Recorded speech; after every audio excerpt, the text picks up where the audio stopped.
1,000 years before Christ, in the land of ancient Israel, a broken king was in utter despair, and the heavens were silent. The Lord God would not answer his desperate prayers.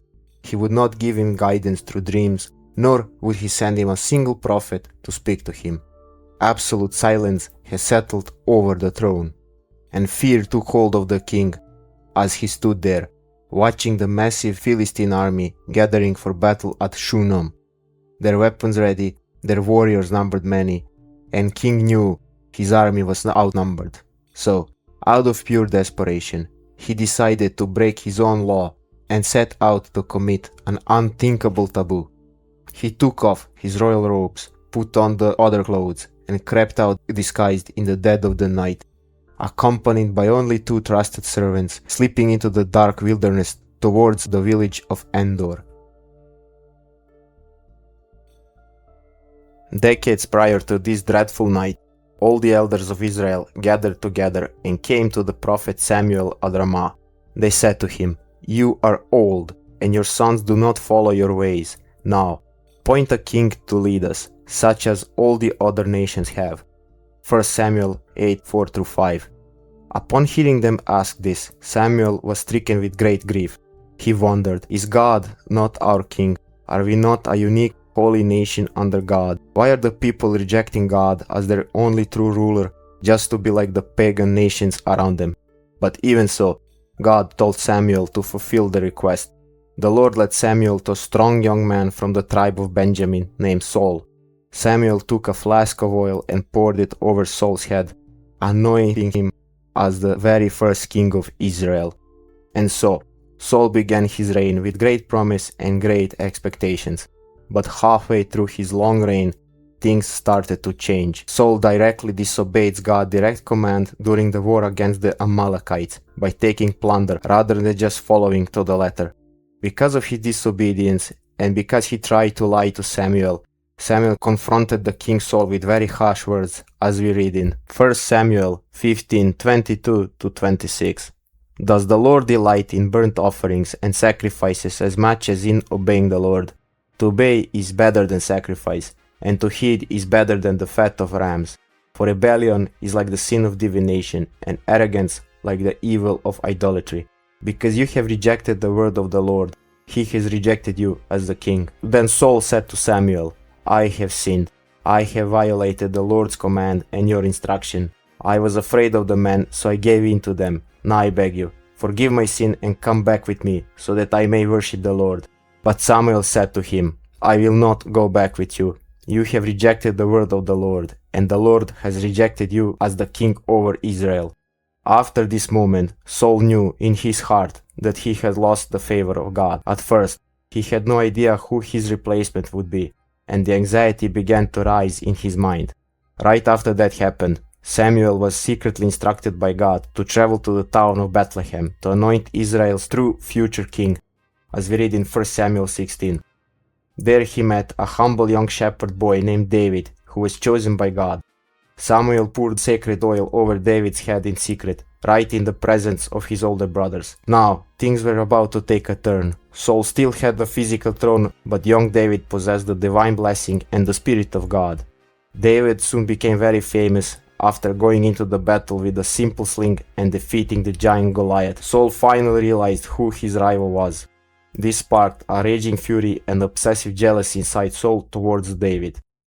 For many years, Saul used the force of Israelite army to hunt David across wilderness and many places and dooming him to live like an outlaw in caves.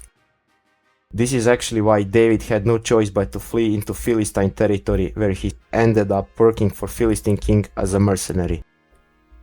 Over the course of his reign, King Saul has accumulated many sins, and what has started as a promising rule turned into a horrible tyranny. He became paranoid, and anyone who even associated with David was considered a traitor. His offenses were many, ranging from offering unlawful sacrifices at Gilgal without waiting for the priests to making rash oaths that nearly cost his son Jonathan his life. But out of all his sins, one massacre stands out above the rest in how bad it actually was. Out of insane jealousy towards David, Saul has ordered the massacre of the innocent priests in the holy city of Nob. The priests had done nothing wrong. They had unknowingly given David some bread to eat and handed him the Goliath sword. Entirely unaware, David was fleeing from Saul's persecution. They even thought that David and King were still in good relations. But someone named Doeg the Edomite, who was Saul's chief herdsman, was watching. He wrote back and reported everything to the king. After hearing this, Saul went into mad rage and outright cruelty, as we read in 1 Samuel 22, 9-19. Then Doeg the Edomite, who was standing with Saul's officials, said, I saw the son of Jesse come to Ahimelech, son of Ahitub, at Nob. Ahimelech inquired of the Lord for him. He also gave him provisions and the sword of Goliath the Philistine. Then the king sent for the priest Ahimelech, son of Ahitub, and all the men of his family, who were the priests at Nob, and they all came to the king. Saul said, Listen now, son of Ahitub. Yes, my lord, he answered. Saul said to him, Why have you conspired against me, you and the son of Jesse, giving him bread and the sword, and inquiring of God for him, so that he has rebelled against me and lies in wait for me, as he does today? Ahimelech answered the king, Who of all your servants is as loyal as David, the king's son-in-law, captain of your bodyguard, and highly respected in your household? Was that day the first time I inquired of God for him? Of course not. Let not the king accuse your servant of any of his father's family, for your servant knows nothing at all about this whole affair. But the king said, You will surely die, Ahimelech, you and your whole family. Then the king ordered the guards at his side, Turn and kill the priests of the Lord, because they too have sided with David. They knew he was fleeing, yet they did not tell me. But the king's officials were unwilling to raise a hand to strike the priests of the Lord. Then the king ordered Doeg, You turn and strike down the priests. So Doeg the Edomite turned and struck them down. That day he killed 85 men who wore the linen ephod. He also put to the sword Nob, the town of the priests, with its men and women and its children and infants, and its cattle, donkey and sheep. With this massacre, Saul has simply said cemented his downfall. After the slaughter at Nob, David fled deeper into the wilderness, and Saul went completely rabid trying to hunt him down. He wasted his remaining years and military resources obsessing over David, while David eventually moved to Philistia and lived as a mercenary under a Philistine king just to stay alive. Because Saul was so blinded by personal vengeance and fear that he would lose the throne, he completely failed to realize how massive the gathering Philistine army threat really was. His kingdom fell into a downward spiral, and his reign collapsed rapidly. He had murdered his own priesthood, meaning he had no high priest, no spiritual intercessor, and zero guidance from God. When a ruler cuts himself off from God, nothing is moral anymore, which is why at the very end of the final night before his death, he had no qualms about sneaking out to find a medium to try and consult the dead. He was just that desperate. So, who was this woman, the witch of Endor? Well, not much is known about her, and she only appears briefly, but we know she practiced the dark arts and was a medium. But she was almost certainly one of those directly impacted by Saul's early spiritual purges. Earlier in his reign, when Saul was still attempting to follow God's law, he actually banished and executed mediums and sorcerers throughout the land. He made sure to put strict laws into effect, declaring that practicing occultism carried the penalty of exile or death. His purge had been extremely effective, driving any remaining practitioners deep underground into constant fear for their lives, which makes it all the more hypocritical and worse that Saul himself put on a disguise and traveled through the dark to see a witch in Endor just to get answers. He broke the exact law he himself had passed prior, and worse yet, to calm her fears, he swore a rash oath in Lord's holy name, promising that she would not be harmed for breaking God's law. We read in 1 Samuel 28, 5-19. When Saul saw the Philistine army, he was afraid. Terror filled his heart. He inquired of the Lord, but the Lord did not answer him by dreams or Urim or prophets. Saul then said to his attendants, Find me a woman who is a medium, so I may go and inquire of her. There is one in Endor, they said. Saul disguised himself, putting on other clothes, and at night he and 2 men went to the woman. Consult a spirit for me, he said. and bring up for me the one I name." But the woman said to him, "Surely you know what Saul has done. He has cut off the medium and spiritists from the land. Why have you set a trap for my life to bring about my death?" Saul swore to her by the Lord, "As surely Lord lives, you will not be punished for this." Then the woman asked, "Whom shall I bring up for you?" "Bring up Samuel," he said.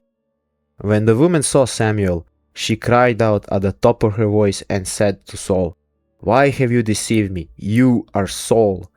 The king said to her, "Don't be afraid. What do you see?" The woman said, "I see a ghostly figure coming up out of the earth." "What does he look like?" he said. "An old man wearing a robe is coming up," she said. Then Saul knew it was Samuel, and he bowed down and prostrated himself with his face to the ground. Samuel said to Saul, "Why have you disturbed me by bringing me up?" "I am in great distress," Saul said. "The Philistines are fighting against me, and the God has departed from me. He no longer answers me either by prophets or by dreams, so I have called on you to tell me what to do." Samuel said, "Why do you consult me now, that the Lord has departed from you and became your enemy? The Lord has done what he has predicted through me. The Lord has torn the kingdom out of your hands and given it to the one of your neighbors, to David, because you did not obey the Lord or carry out his fierce wrath against the Amalekites. The Lord has done this to you today. The Lord will deliver both Israel and you into the hands of the Philistines, and tomorrow you and your sons will be with me.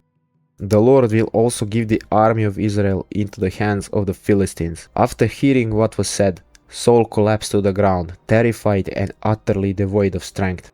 The only thing left to do for him was to rest, eat a final meal prepared by the woman, and walk out into the dawn to wait for his time to come, which he did on the Mount Gilboa the very next day. Now, regarding the terrifying apparition of Samuel, scholars and theologians have debated for a long time. Was it a deception by an evil spirit, or was it literally the soul of real Samuel brought up from the dead? Well, I have my own personal theory in this. I don't think it was a deception by bad spirits, and I actually don't think it was the literal, actual spirit of Samuel being dragged out just to appear to Saul. I actually think it was one vision delivered to the witch, designed specifically to put Saul in his place and deliver his final sentence of judgment. It was given to the witch because Saul asked for a witch. God met Saul at the very bottom of his desperate endeavor. The revelation was delivered through the image of Samuel, serving as a symbolic representation of Saul's lost past, his broken covenant, and the prophetic voice he had spent years ignoring. I believe this mainly because of the way how witch reacted when she saw the figure, and because of who Saul was. If this were just a trickster spirit or stuff like that she was used to summoning, she wouldn't have gotten so startled. She was startled because she saw something for the first time, which is more terrifying than the things she actually dealt with. Furthermore, Saul wasn't just some random guy consulting a medium for trivial purpose. He was the anointed king of Israel, and he had massive sins to answer for, and prophecy which was delivered to him that night came to pass the very next day, which wouldn't be the case if it was some trickster or deception. And finally, if it were the real soul of Samuel, that would mean a medium possessed more power over a holy prophet of God, which simply doesn't make sense to me. Anyways guys, I want to leave you with one final verse to remind us where our true trust should lie. It's Psalm 27:1. "The Lord is my light and my salvation. Whom shall I fear? The Lord is the stronghold of my life. Of whom shall I be afraid?" Take care guys, and please, if you like this video, then please leave a like and consider subscribing. Drop a comment if you think I have missed something.